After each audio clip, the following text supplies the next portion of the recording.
Nakatutok na ang mga kongresista sa magiging epekto ng Bagyong Nando sa iba't ibang panig ng bansa. Yan mismo ang tiniyak ni House Speaker Bogie D sa kanyang kauna-unahang panayam kanina bilang pinuno ng Kamara. Si Mela Lesmoras ng PTV sa detalye live. Naomi, nakahanda na ang iba't ibang distrito sa bansa para nga sa bagyo. Ayon kay House Speaker Faustino Bogie D. III, ay isa nga ito sa kanilang mga lubos na binabantayan kasama ang iba pang malalaking usapin ngayon. Bilang pagtugon sa inaasahang epekto ng Super Typhoon Nando, suspendido ang pasok dito sa Kamara ngayong araw. Gayunman, tuloy pa rin ang trabaho ng ilang kongresista sa pangunguna ni House Speaker Faustino Bogie D. III na dumating din dito sa batasang pambansa ngayong Lunes dahil sa ilang commitments. Sa kanyang kauna-unahang panayam sa media bilang leader ng Kamara, iginit nga niyang kabilang sa masusi nilang binabantayan ay itong Super Typhoon at ang magiging epekto nito. Kami po ay ngayon ay nagmamatsyag, titingnan namin kung ang epekto. Alam niyo naman, Isabela, laging tinatamaan ng bagyo at gano'n din saan. At siyempre, yung ating mga member ng House na maapekto ng bagyo, for sure, nakabantay at nakamonitor din po sila.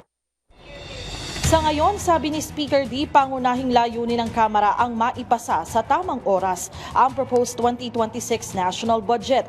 Ngayong araw din nga ang deliberasyon ng Budget Amendments Review Subcommittee or BARC ng House Committee on Appropriations para maisaayos ang kabuuang detalye at mga pagbabago sa nilalaman ng proposed 2026 national budget bago ito isalang sa plenaryo. Pinakatututukan nila ang panukalang pondo ng DPWH.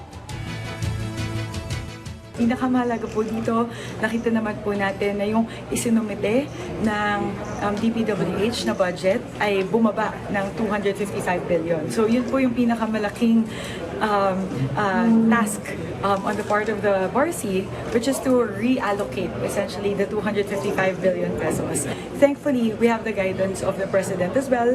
Naglabas po ang ating Pangulo ng menu and guidance as to which sectors yung ating pong bibigyan ng prioridad patungkol po sa ating pagpopondo. So I will implore the members of the BARC to prioritize education, health, agriculture, different areas of the human capital development, because that's what we really want to do for the budget of 2026, is to make it focused and centered on human capital development.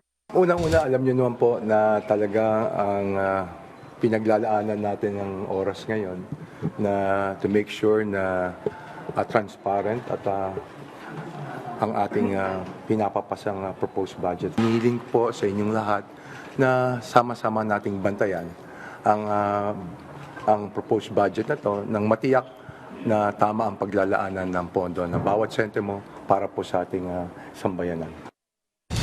Naomi, sa ngayon nga ay ongoing itong deliberasyon ng BARC at inaasahan natin na bibigyang prioridad ng mga mambabatas yung mga proyekto at programa na mismong hiniling din ng iba't ibang ahensya ng gobyerno para ito ay nauukol pa rin sa NEP at dun sa mga nire-request nga ng ehekutibo. Naomi?